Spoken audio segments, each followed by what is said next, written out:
Hello all, and welcome to Wake Up with Marci. It's time to heal, transform, and be inspired. We are here at Favali's Trattoria in Ramsey, New Jersey, sharing a cup of coffee with my next guest, Dr. Robi Ludwig. She is a regular on Nightline, CNN, Headline News, and the Fox News Channel, where she talks about psychological lifestyle issues as well as the criminal mind. She also appears on national shows such as E.T., Today, 2020, ABC World News, The View, and more. She helps to understand the complexities of the human condition. Today we will discuss her book, Your Best Age Is Now. We will touch on midlife, anxiety, its effects, and how we can relieve them.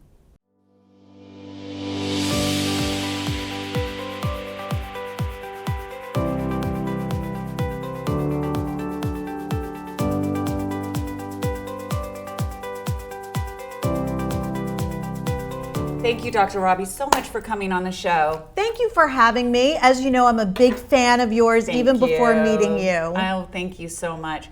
Well, I want you to know I absolutely love your book. Thank you. This thing has become my Bible. As you can tell, I've got a few rips on it here. I'm honored. I'm honored. I am learning.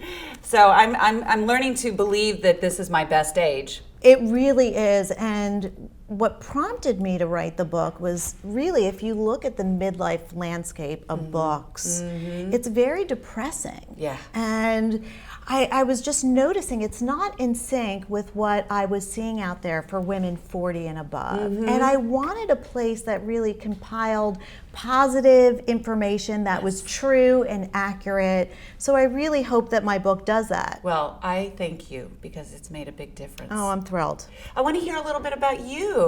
Please share with us. Oh, gosh. I always tell people I have 3 jobs. Yeah. So I work as a therapist in private practice.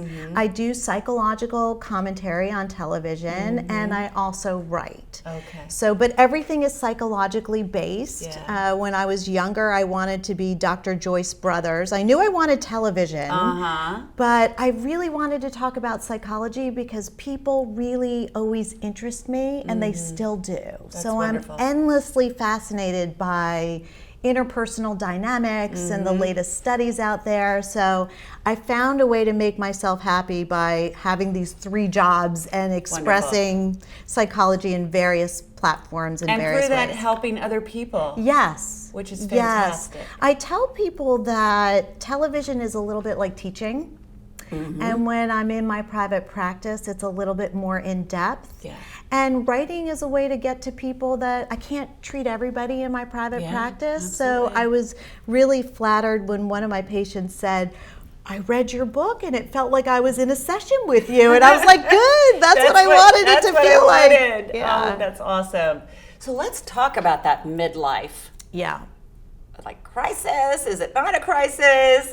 And the stress it brings. Well, I think we make it a crisis. Yeah. And part of what prompted the book was just my own feeling about turning 50 and what that meant to me, and being in a space where visuals matter. And I was on an interview for a show that probably never took off. And I remember asking myself the question, have I aged out? Are people still going to be interested in me? Yeah. And after I got off the phone, I was like, this is not me. Right. The women that I'm seeing in midlife are gorgeous. Yeah. In some cases, look better than ever. I was seeing in my private practice people arriving at different times in their life. So maybe they weren't turned on and experiencing the life they wanted to have at 30. Yeah. But they were at 50. Yeah. And they were at 60. And why is no one talking about this? Right. Why don't we know this? And so culturally, we have this internalized expiration date, which shuts down our opportunities. And I did not want that to be, because the science doesn't support that either. And I think that is really changing. Our mindset is changing. But one of the things that you talk about is the story we're telling ourselves. Yeah. Right? It's painful for me to hear sometimes. I don't know if you hear this or are plugged into it, But I will hear people say, well, nobody wants me anymore because I'm a certain age. Absolutely. You know, now I'm invisible. Yeah. I'm not relevant. And I'm thinking, that is so sad. This is what you're telling yourself. Right. Because the truth of the matter is, we are all living longer. And where are we gaining these years? Yeah. During midlife. Yeah. So in some ways, it's taking us all a bit longer to grow up. Yeah.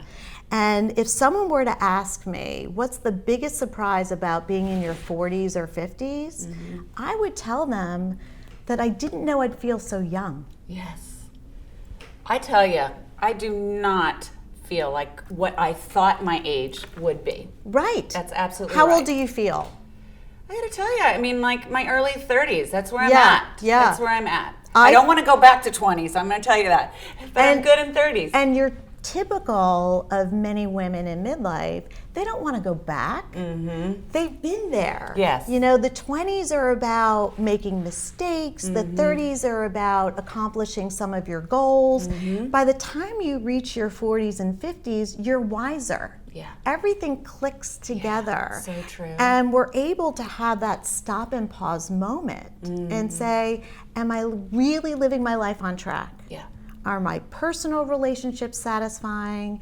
Is my professional goal and track satisfying? Right. What do I need to do to make my life work? Because you only live once. But if you're not reaching those goals, or you have not reached those goals that you're telling yourself, that's creating stress and depression for these women.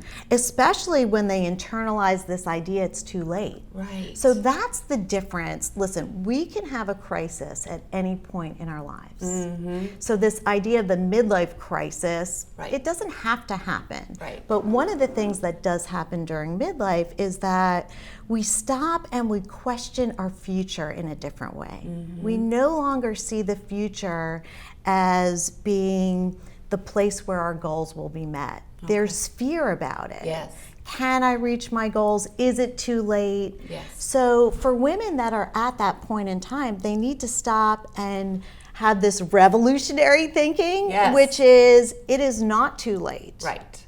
Every time along the timeline is a possibility to create a new chapter. But we need to know it first. Yes.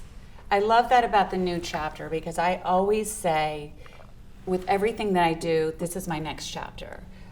And embrace evolving. I think change is very hard for women. And also one of the things that I'm seeing with, let's say, you know, women my age or moms, life-changing things are happening. Yeah. They're getting a divorce. Right. Maybe they're widowed. Their children are leaving the house. Now they've got to figure out, who am I? Right. Or start over.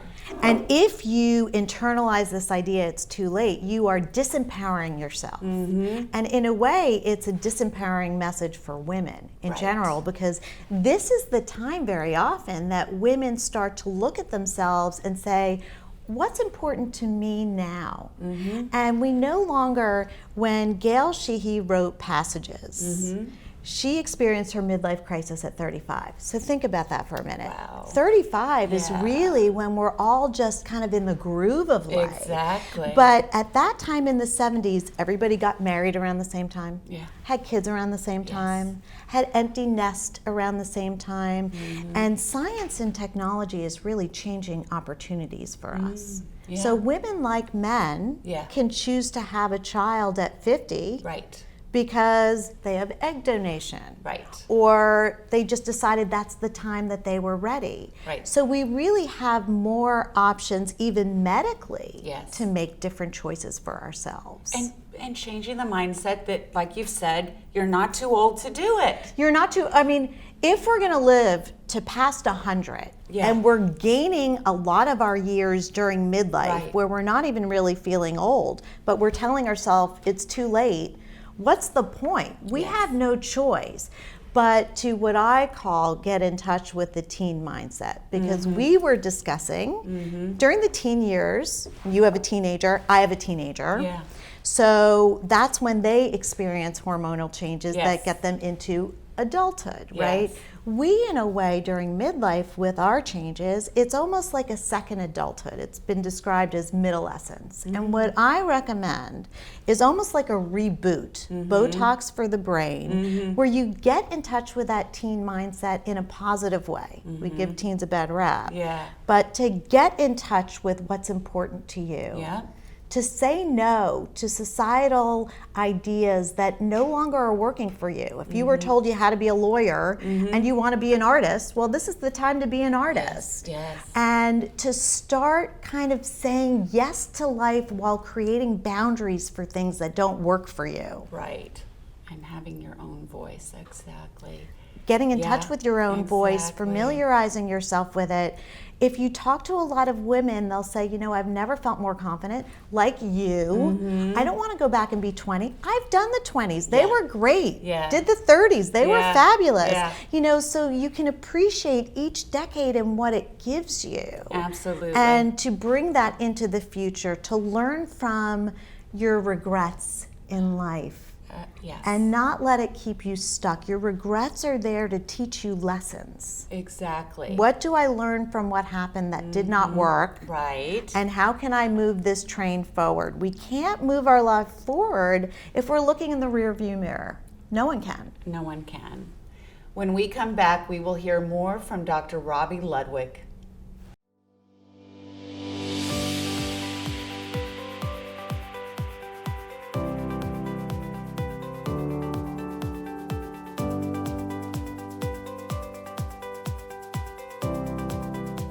He started to develop some mental illnesses, mainly social anxiety and depression, which was so out of the blue for Dylan. It's so important to tell your story and where you are today and the difference that you're making.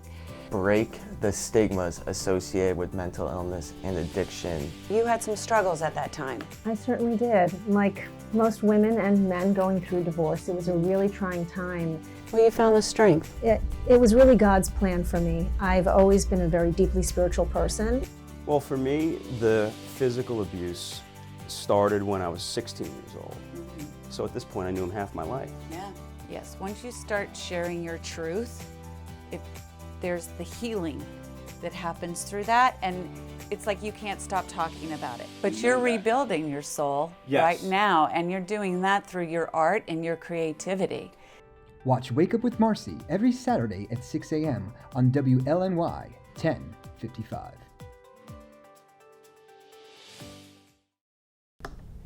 Welcome back to Wake Up with Marci.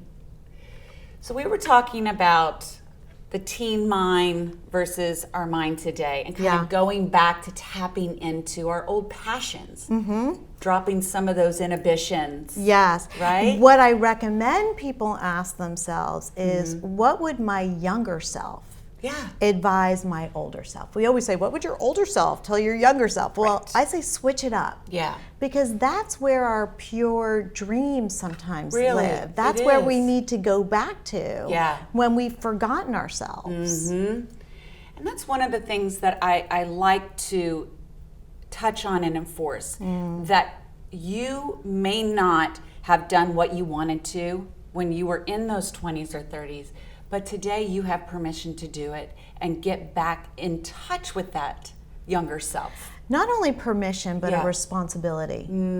That really, during midlife, we have a responsibility to give back, to get in touch with what our natural talents and skills are. Right. And we mistakenly think that we're finished products when really we continue to grow, and even psychologically. During midlife, we become more flexible and more conscientious, and there's still growth going on in our brain, something called neuroplasticity. So even though we have this loss mindset, we're